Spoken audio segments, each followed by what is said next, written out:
Hi everyone, welcome to another episode of the Caregiver and Spoonie podcast. I'm your host, Jordan Banderas.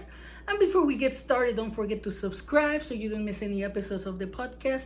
And also, thank you for all your emails, your support, your feedback, your stories. Thank you for all the new listeners. Thank you for all the new supporters. The community is growing organically, which is something that I really love because all of these new followers or supporters, they're literally liking the podcast and even the community. So that's one of the things that we want to grow, especially the community and the podcast, so we can support each other. And thanks to you, we're able to do it. So thank you. So let's get into today's episode. So in today's episode, I wanted to talk about why having hope is important.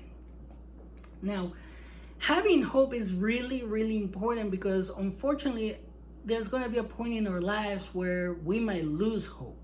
We might just say, like, you know what, there's no hope. There's no reason to keep hoping for a better day because your chronic illness is not going away, or you're not getting better, or things at work are getting worse, or your family life is getting worse. Like, there's so many things, and with current events that are happening right now, I mean, it's easy to lose hope. But here's what the research shows in regards to hope. The reason why hope is important is because hope becomes a foundation and the energy that drives us to find a way to get better and heal. It keeps us strong when we encounter challenges, and hope gives us a sense of joy and peace, knowing that a better tomorrow exists. Now, that's very important, extremely important. It's really important because without hope, we might not see that after I go to sleep and I wake up the next day, there's a brand new day. That's pretty much what happens. And one of the things that I want to mention in this particular episode is about Viktor Frankl. He was in three, not one, not two, but three freaking concentration camps during World War II. He was Jewish. He was taken to concentration camps, and one of the parts in his story is that right before everything happened with the Nazis and everything, he had a wife, and the wife was pregnant, but they got separated. He was sent to Auschwitz, I believe, or a different concentration camp, and his wife was sent to a different concentration camp. Unfortunately, the wife was murdered, but he didn't know. And one of the things that he says in his books and some of his recordings that he left, because he unfortunately, I think he already passed away, is that he always had hope of seeing his wife and his child and his unborn child. That's what kept him alive.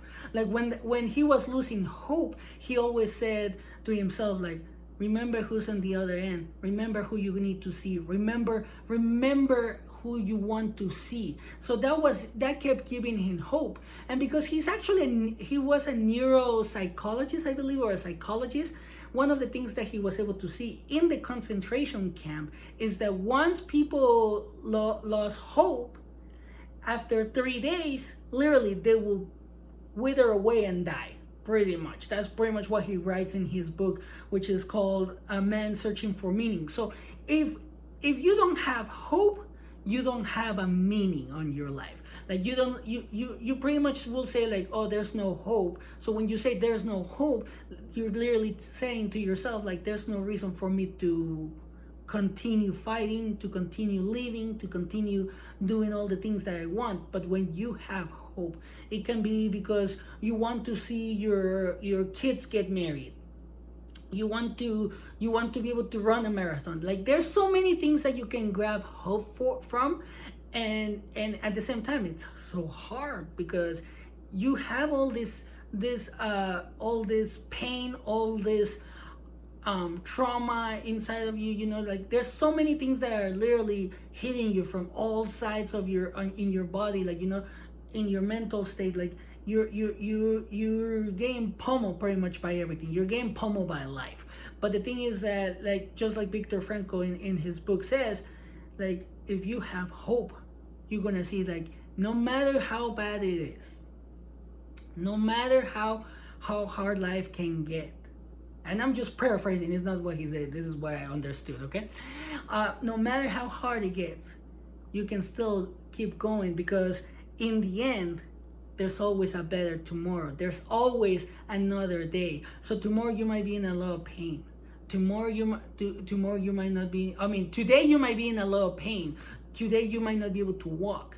But if you rest, tomorrow you might be able to feel better. And those type of days where you're actually having a good day, you're having a good day, and then something happens and you start having like a flare up of pain, or you're feeling too emotional because of depression or anxiety. You're gonna have those days, but just remember, like, tomorrow it's gonna be a new day. And if you have kids, if you have a good support system, if you have somebody to fight for, remember that person can also give you hope. Just like in this story with Viktor Frankl and his wife, he didn't know his wife was already murdered by the Nazis, and he kept going because he wanted to see her. He wanted to see her. He wanted to see her and his unborn child. So that gave him hope. So one of the things is that another thing with hope is that you don't have to push yourself to have hope. You just have to think what gives you the most hope. It can be your kids. It can be your family. It can be like something that you want to do, like I mentioned. It can be a lot of things. It can be so many things that you can actually grab hope from, and that's the very important thing, is like you don't have to push yourself to have hope. You just have to understand that hope is there, and once you find something that will give you hope, like it can be like if you're a Spoonie with like a severe condition, let's say you find a good doctor, you find the best doctor, and that doctor is like, you know what, let's try this, and you can see that treatment starts to work.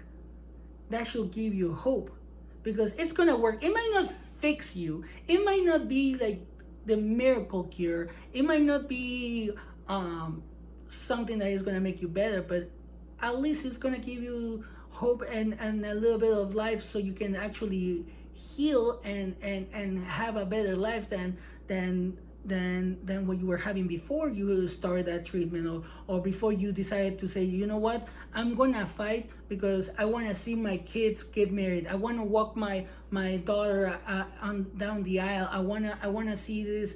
I want to do this, or I want to do that. You have so many choices, and I understand it's hard, because growing up, in my case, like I said, like I always say, like everything that I talk about is from my own experiences and from my own perspective. But growing up, in my case, growing up in an abusive household, there were so many days, literally,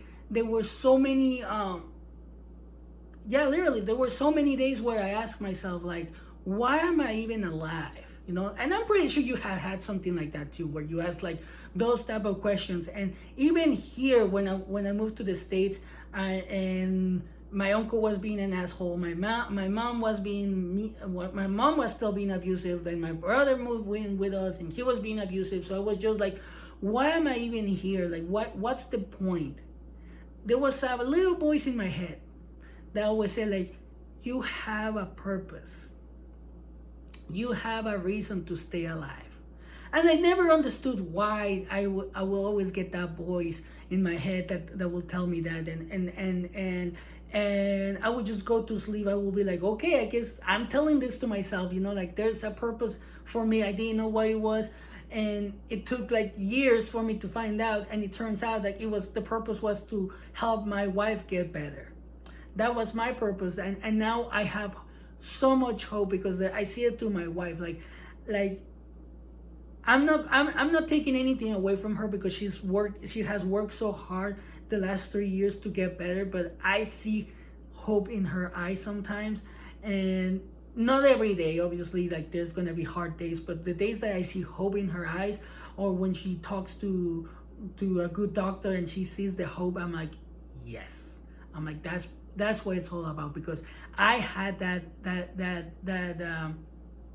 that same scenario, like before, when before I got diagnosed with sleep apnea. The same thing happened to me. I was like, why I'm just suffering, I'm in pain all day, I'm so tired all day. I'm like, why am I even here? And something kept telling me, like, there's a purpose for you, keep going, you have hope. And I always had hope. I always saw myself, or not I saw myself, but I always thought, like, you know what, tomorrow is another day. Tomorrow's another day. And I remember saying to myself, like, you know what, tomorrow's another day. Tomorrow I can have a better day. And it will always happen. And a lot of us, especially for Spoonies, or somebody that's going through something, you might not see it that way, because you unfortunately, and I'm talking from experience, we don't see the little things. We don't see how our kid needs us. We don't see, I don't have kids or anything like that, but in this case, my wife needs me. And I'm not gonna let her alone. I'm not gonna leave her alone or anything like that. That's why I have hope that I can get better. I can take care of her. That's my hope, that I'm gonna be able to take care of her, and I'm gonna be able to help her no matter what. That's my hope. And for her hope probably is like that she's gonna get better, so we can enjoy life better, you know? So everything depends on what you decide to pick. And once you pick that, it can be your purpose, it can be your family, it can be somebody that you want to see, something that you want to do, but just have hope. Hope is like I say, it gives you energy, it gives you the opportunity to see different things, like, you know, like today is a bad day, but tomorrow is a better day. Tomorrow is a bad day, but the next day, there's always a tomorrow. There's always a tomorrow. There's always a tomorrow. And I'm repeating that because that's something that I had to realize at a very young age, now that I'm talking about it.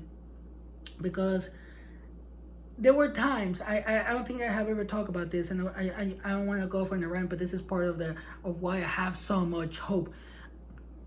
Growing up, there was one time where my mom left me alone for days because she went on a vacation with her boyfriend. And in my mind, now that I'm thinking about it, I was like, you know what? I have hope that one day I will meet a nice person. I will meet somebody that will actually not leave me alone. And guess what?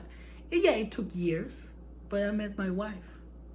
And she gives me so much hope. Like when there's so many stories about how she has given me hope, but and I'm not gonna go into too much detail, but she has given me so much hope. Like she has helped me improve myself, which I had no hope for. She has helped me become a better person, which I had no hope for because of what other people said. So, and now I have hope that I'm gonna be able to take care of her. So depending on how you see hope, remember this: there's always a brand new day tomorrow. So today, or any day that you're having a bad day, when you go to bed, right before you close your eyes and decide to go to bed, just say to yourself, tomorrow is going to be a day. Set that intention. Set that already in your head. Like, tomorrow is gonna be a good day. Tomorrow I'm gonna have a good day. Tomorrow I'm gonna start over. And that's another thing. A lot of people don't do that. A lot of people don't understand that once you close your eyes and then you wake up, it's a new opportunity to start over. If you did something to somebody, then talk to that person and see how you guys can resolve it. So you can have hope like that. There's so many things that you can do for hope. So I hope you guys are enjoying this episode. That's what I wanted to talk about today. Hope, because now that I'm talking about it, like, I have so much hope for everybody to get better. Actually, I have hope. I have hope that everything's gonna get better. That like people that are suffering are gonna stop suffering. I have hope that somebody's gonna find a cure for or a better treatment for fibromyalgia or chronic pain. I have hope that my wife is going to get a better doctor. So just like that, you need to have hope, because once you lose hope, just like on the book A Man Searching for Meaning, you lost your meaning, and then you might start having like you might go down the rabbit hole pretty much. So this is very important to have hope, and that's pretty much what I wanted to talk about today. I hope you guys are enjoying the episodes. Thank you for listening. Thank you for being a follower, a supporter. Thank you for your time. Thank you for sharing the podcast and making the community grow as well in the podcast. So thank you for that. Don't forget to follow us on TikTok, Instagram, Facebook, and YouTube. And if you want to share your story anonymously, don't forget to send it to me at the Caregiver and Spoonie@gmail.com. And also, thank you for being you, literally. Just thank you. Like I have so much hope now. I don't know. My wife has helped me with that. I hope you guys can find hope at one point, because once you guys have hope and will find something that gives you that hope, kind of like what the hope that I was able to find because of my wife. You guys will see what I'm talking about. I know it's hard. It took me 27 years to find it, so it can take a little bit longer, but just remember, tomorrow is a better day. And I'll leave you like always. As always, take care of yourself.